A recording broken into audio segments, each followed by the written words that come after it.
حذر المفكر الأميركي الكبير نعوم تشومسكي من تطور الأوضاع في أوكرانيا إلى ما ينذر بمواجهة نووية، قال إن العمل على إيجاد تسوية هو الحل الوحيد لمنع ذلك. جاء هذا في مقابلة حصرية جرتها معه صحيفة ناشونال وقناة سكاي نيوز عربية. The main question we should be asking ourselves is what can be done to bring the crimes and atrocities to an end. That's the crucial question. And there are two possibilities, as recognized by anyone who has any concern for the fate of Ukrainians. One possibility is to move on to facilitate the destruction of Ukraine and possibly a nuclear war. That's one possibility. So when you read a headline in a main journal in the United States saying, Russia delenda est, we must destroy Russia, what that is saying is, I want to kill everybody in Ukraine and I want to move on to a nuclear war which will end human life on Earth. That's one possibility. The alternative is to move towards a negotiated diplomatic settlement. Now, that kind of settlement will be ugly. That's a fact. It will have to offer President Putin some kind of escape hatch. If it doesn't offer an escape hatch, then when the hard men in Moscow have their backs to the wall and are said, there's nothing left for you, the only choice for them is to use all their power and do what I just described. So the settlement will have to have an escape hatch. And everyone knows pretty much what it is. It will have to be a settlement that agrees on the neutralization of Ukraine and some diplomatic finesse to put aside for the time being the status of Donbass and Crimea to be negotiated at a later state, and a ceasefire and withdrawal of troops. That's basically the framework, and it's understood on all sides. So those are the choices we have. وانتقد تشومسكي استراتيجية الولايات المتحدة في التعامل مع الأزمة في أوكرانيا، والتي وصفها بأنها مواصلة القتال حتى سقوط آخر أوكراني. Washington's position now is to fight to the last Ukrainian. It's not my words. I'm quoting one of the most astute and respected members of the diplomatic service, former ambassador to Saudi Arabia, Ambassador Chaz Freeman. He's described in some detail U.S. strategy, and in his words, it's fight to the last Ukrainian, but don't have a negotiated settlement. Don't offer a way out.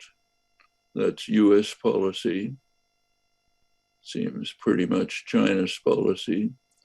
That's one option. And of course, it's not just the last Ukrainian. It also means strong possibility of moving on to confrontation between major nuclear powers, which is essentially the end. ودعا تشومسكي الولايات المتحدة إلى استعادة نهج الشراكة من أجل السلام الذي جرى الحديث عنه بين الرئيسين جورج بوش الأب وميخائيل غورباتشوف في نهاية الحرب الباردة، مؤكدا أن ذلك النهج هو السبيل الوحيد أمام عدم انزلاق العالم إلى مواجهة نووية مدمرة. There was a great opportunity at the end of the Cold War, and President Bush, first President Bush, H.W. Bush, actually pursued it. Mikhail Gorbachev had presented his vision of a post-Cold War era, It would be a unified Eurasia from Lisbon to Vladivostok with no military alliances, what was called a common European home, actually bringing in. That was one option. President Bush's option was not that different. He did pursue what was called the Partnership for Peace.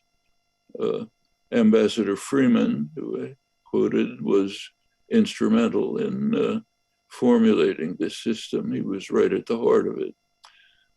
The Partnership for Peace didn't exclude NATO, but it had a limited relationship to it. So countries could join the Partnership for Peace without any connection to NATO. Tajikistan, for example, joined, no NATO connection. And it could have extended to include Russia in a general partnership for peace in which military alliances would erode and maybe disappear. That was one possibility.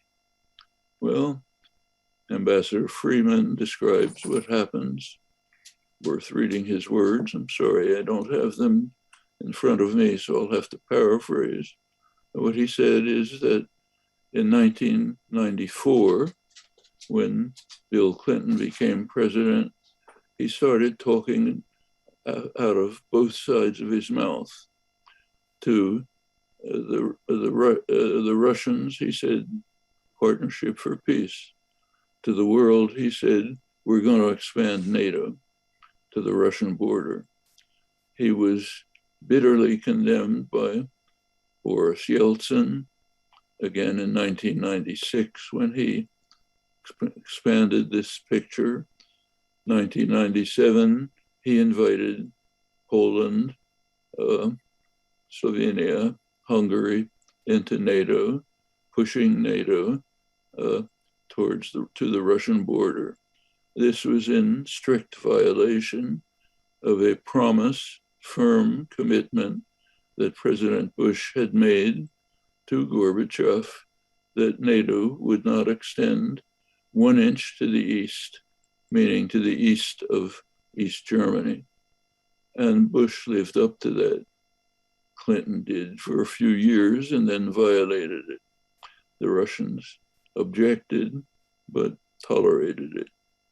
When George W. Bush came in, the second Bush, he threw it open to the wind, invited in a series of other former Russian satellites right to the Russian border.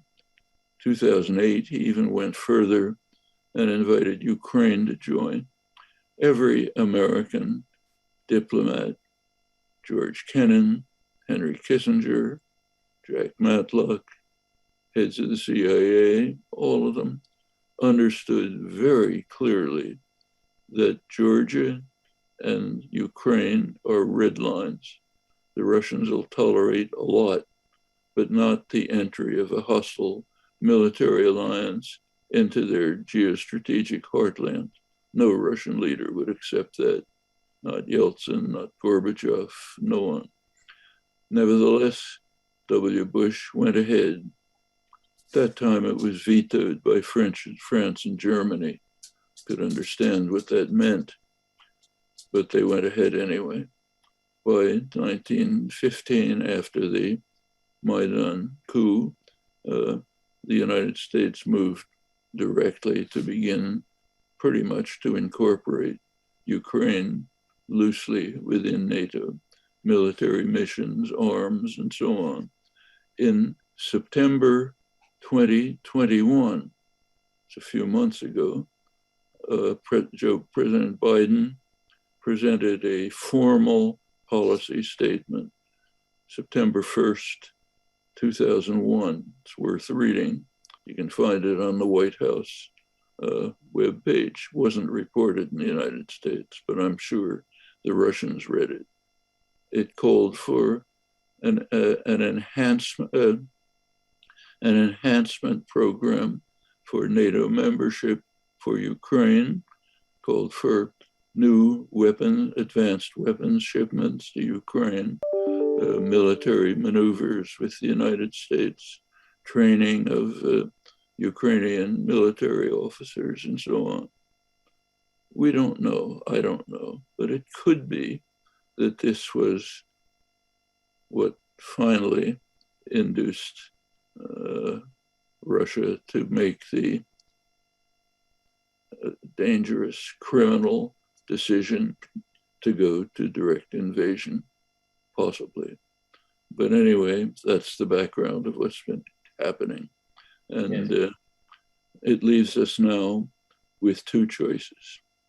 The United States can continue with the policy statement of 2001, incorporating Ukraine slowly within NATO, joint military maneuvers, so on, which means destruction of Ukraine and probable terminal nuclear war, one possibility. The other possibility is to abandon that stance, to move in the direction that Emmanuel Macron was moving towards in his abortive discussions with Putin, towards something like, in the narrow sense, a political settlement that will allow Putin an escape. Ugly, but the only alternative for Ukraine and survival.